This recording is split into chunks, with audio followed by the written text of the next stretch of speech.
Hello friends, कैसे हो? आपका मेरे यूट्यूब चैनल में स्वागत है। आज का हमारा टॉपिक है स्टेजेस और stages of double entry system या parts of double entry system. Last video में हमने डबल एंट्री सिस्टम इसके बारे में पढ़ा था कि डबल एंट्री सिस्टम क्या होता है। डबल एंट्री सिस्टम को हम बोलते हैं दोहरा लेखा प्रणाली। दोहरा लेखा प्रणाली क्या होता है? जिसका दो साइड इफेक्ट पड़ता है, एक डेबिट और एक क्रेडिट, उसे हम डबल एंट्री सिस्टम कहते हैं। आज का हमारा टॉपिक है स्टेजेस और parts of double entry system की स्टेजेस क्या होती हैं, पार्ट्स कौन से होते हैं डबल एंट्री सिस्टम के। आज हम उसके स्टेजेस के बारे में हम डिस्कस करेंगे। सबसे पहले हमारा फर्स्ट पॉइंट आता है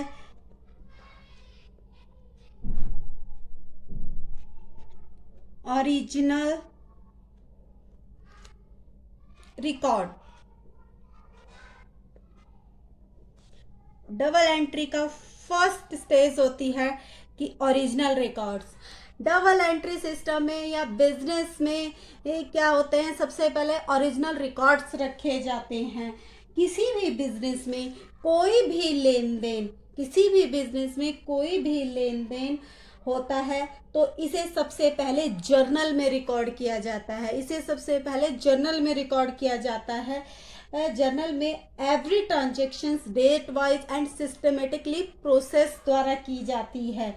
जैसे कि ट्रांजेक्शन्स होते हैं वैसे वैसे इनको रिकॉर्ड्स कर लिया जाता है। मतलब हर एंट्री को जर्नल में रिकॉर्ड किया जाता है, उसका एंट्री किया जाता है। मैंने लास्ट वीडियो में भी आपको बताया था कि जर्नल एंट्रीज क्या होती हैं, जर्नल एंट्रीज कैसे की जाती हैं। वो सारे रिकॉर्ड्स हम ओरिजिनल रिकॉर्ड्स बोलते हैं, जिन्हें हम एक सब्सिडरी बुक्स में रिकॉर्ड कर लिया जाता है ताकि उनकी ओरिजिनल वैल्यू हम बाद में दूसरे अकाउंट्स में सब्सिडरी में ट्रांसफर कर सकें। And second stage is classification. What is classification और यहाँ इसको क्यों यूज किया जा रहा है? ओरिजिनल रिकॉर्ड रखने के बाद उनका क्लासिफाई किया जाता है, विश्लेषण किया जाता है कि तथ्यों के आधार पर यह जो हमें डाटा दिए गए हैं वो सही हैं या गलत हैं। उनका क्लासिफिकेशन किया जाता है। यानी कि जितने भी ट्रांजैक्शन जर्नल और सब्सिडरी बुक्स में रिकॉर्ड किए गए हैं, इन सब को दूसरी बुक्स में क्लासिफाई किया जाता है या ट्रांसफर किया जाता है। उसे हम लेजर कहते हैं। ट्रांसफर की प्रोसेस को हम क्या कहते हैं? लेजर कहते हैं। जर्नल से हम जो भी एंट्रीज ट्रांसफर करते हैं उसे हम लेजर में ट्रांसफर करते हैं। जर्नल से लेजर में पोस्ट करते हैं या उसे पोस्टिंग कहते हैं। अलग अलग अकाउंट्स बनाकर अमाउंट या एंट्री लिखते हैं। इस लेजर में जो पोस्टिंग की जाती है उसे हम क्लासिफिकेशन कहते हैं। ट्रांसफर ऑफ ट्रांजैक्शंस, उसको हम क्या कहते हैं? उसको हम लेजर बोलते हैं। जो पोस्टिंग की जाती है लेजर में, पोस्टिंग जो लेजर में पोस्टिंग होती है उसको हम क्या बोलते हैं? क्लासिफिकेशन। लेजर में, जर्नल से लेजर में की जाती है, उस सब को क्या, उस पोस्टिंग को हम क्लासिफिकेशन कहते हैं। And third and last point is summary. अब इसकी समरी क्या होती है? फर्स्ट पॉइंट था हमारा original record, second point is classification and third is summary. Summary क्या होती है? समरी डबल एंट्री सिस्टम की थर्ड और लास्ट स्टेज होती है। ये थर्ड और लास्ट स्टेज होती है। इसमें लेजर में पोस्ट करने के बाद हम एक स्टेटमेंट बनाते हैं। जब लेजर में अकाउंट्स की और एंट्रीज की पोस्टिंग हो जाती है उसके बाद हम एक स्टेटमेंट बनाते हैं जिसे ट्रायल बैलेंस कहते हैं। जब लेजर के बाद क्या हो जाता है, एक स्टेटमेंट बनाई जाती है। स्टेटमेंट, उस स्टेटमेंट को क्या कहते हैं, उस स्टेटमेंट को हम बोलते हैं ट्रायल बैलेंस। सारे अमाउंट्स कहाँ जाते हैं, ट्रायल बैलेंस में जाते हैं, ट्रायल बैलेंस में जाते हैं।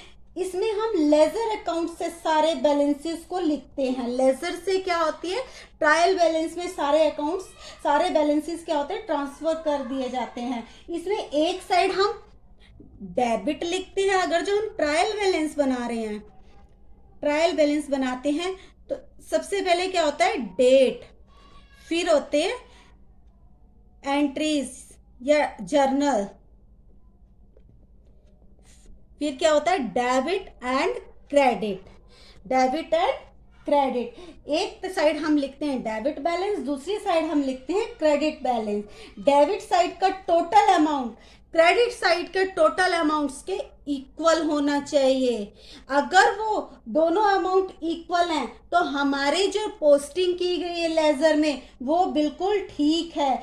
इसका मतलब इसमें कोई गलती नहीं है। इससे अर्थमेटिक एक्यूरेसी का पता चलता है कि हमारे बिजनेस में कितनी एक्यूरेसी है, या कितना मतलब कितनी ठीक है वो एक्यूरेसी, अर्थमेटिक एक्यूरेसी का पता चलता है। अब इस ट्रायल बैलेंस की हेल्प से हम क्या बनाते हैं, इस ट्रायल बैलेंस की हेल्प से हम बनाते हैं trading account, trading account and profit and loss account. किसकी हेल्प से, with the help of trial balance. Trial balance की हेल्प से क्या बनता है, trading account and profit and loss account. यह पता करने के लिए कि हमारे पास बिजनेस, हमारे लास्ट में मतलब हमारे लास्ट के ईयर में, मतलब फिनिश होने के एंडिंग वाले असेसमेंट ईयर के एंड में, कि हमें कितना प्रॉफिट हुआ है, कितने एक्सपेंसेस थे, कितने प्रॉफिट्स हैं, और इस सब का हमें किससे पता लगता है, trading accounts and profit and loss accounts. लेकिन इनके लिए जो इन्फॉर्मेशन चाहिए होती है वो बैलेंस शीट में, ट्रायल बैलेंस में अवेलेबल होती है। ट्रायल बैलेंस से ही इनमें पोस्टिंग की जाती है। इसके बाद हम क्या बनाते हैं, प्रॉफिट एंड लॉस के बाद हम बनाते हैं बैलेंस शीट। बैलेंस शीट बनाई जाती है। बैलेंस शीट में क्या होती है, यह बताती है कि डबल एंट्री सिस्टम, हमारी फाइनेंशियल बैलेंस शीट क्या बताती है हमारी, कि व्हाट इज फाइनेंशियल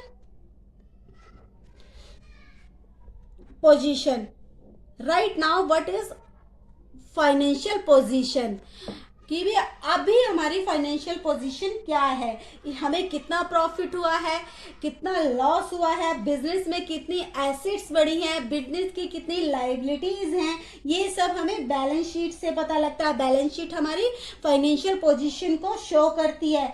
यह सब कुछ हमें डबल एंट्री सिस्टम से ही मिलता है, क्योंकि थर्ड स्टेज से हमें यह पता लगता है कि हमारे बिजनेस में कि क्या फाइनेंशियल पोजीशन है। इन 3 स्टेजेस से डबल